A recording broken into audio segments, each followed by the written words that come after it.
problemahin yan. Gagawin ko ng paraan yan. Tsaka isa pa, meron akong sasalihan contest. Ang laki ng pa-premyo nun, anak. Ano? Ibabalandra mo na naman yung katawan mo.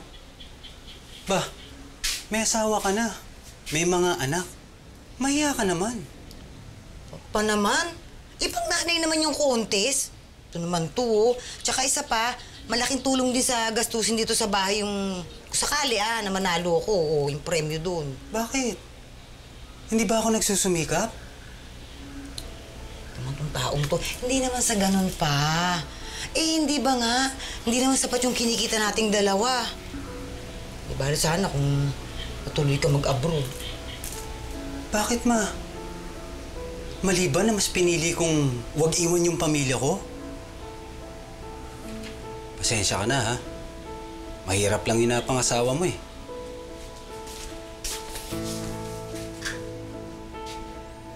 Simula noon, naging madalas na ang pagtatalo nila Helen at Rolando tungkol sa pagsali niya sa pageants. Pero hindi tumigil si Helen. Itinuloy pa rin niya ang kanyang pagrampa para sa kanyang mga anak.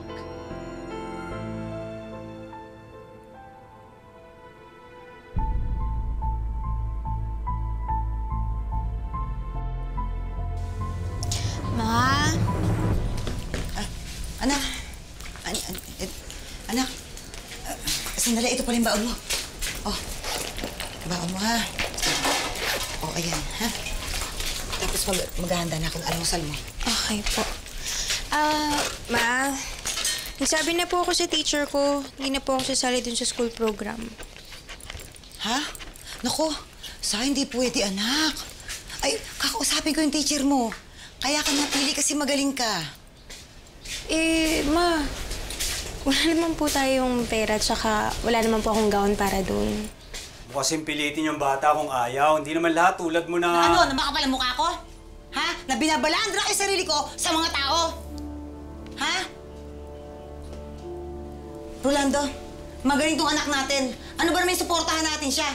At kasalanan ko ba na bilang magulang, gusto ko mas lumawak yung talento niya, mas gumaling pa siya, at wag siya makontento sa buhay na kung meron siya ngayon? At bakit? Nagre-reklamo ka sa buhay na binigay ko sa inyo? O bakit ikaw? Nagsisisi ka dahil ako na pangsawa mo? Ano ba sinasabi mo? O bakit hindi ba totoo? Kaya nga lagi mo kasama yung babae mo, yung katext mo, yung kalandian mo. Eh di ba sabi ko sa'yo, pasahero ko lang yun? Layuan mo na lang siya para walang gulo, okay? Total naman, hindi lang naman siya ang pasahero sa buong mundo, di ba?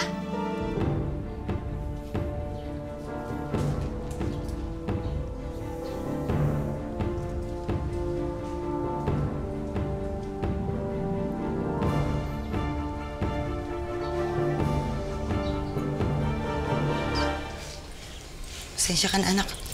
Halika na, kumain ka na.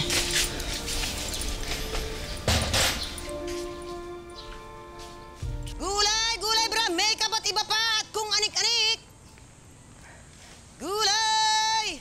Makeup at... Hoy, Helen! Wala ka pa rin balak magbayad ng utang mo? Pasensyahan tayo, ha? Pero nagpa-schedule na ako sa barangay bukas na bukas din. Uy, sandali naman, Sonia. Huwag naman pabuti sa ganun. Huwag naman ganun.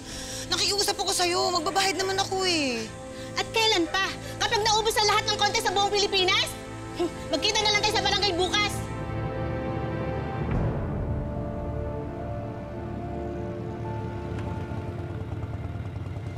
Hoy!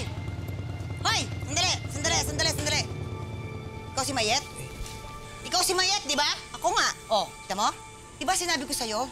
Layuan mo tong babaeng to. Hoy, at ikaw naman, ha? Maputi ka lang, ha? Di ba sinabi ko sa'yo, may asawang tao to, may anak kami, ang kapal ang mukha mo, ha? Pasahero lang naman ako ng asawa mo. Pasahero! Kumakaangkala ka para kayo sa bago. Ginaw ka? Ano ba? Nakakahiya. Nag-i-skandalo ka na eh. Nakakahiya! Ano nakakahiya? Ikaw nakakahiya! Nakakahiya yun? Ha? Pasensya, ako na pangasawa mo kasi binabalandra ko yung sarili ko sa mga tao. Eh ikaw, binabalandra mo yung mga pangluloko mo sa akin. Muwi na tayo. Muwi ka magsamo! Saan ka pupunta? Dito ka pumunta. Ayoko! Halika na! Ayoko! Halika na! Ayoko! Bakit pa? Yung paninda ko. Amin na natin yan! Ko to. Dala mo! Maputi lang yan! Kala mo naman eh, mukhang an-an!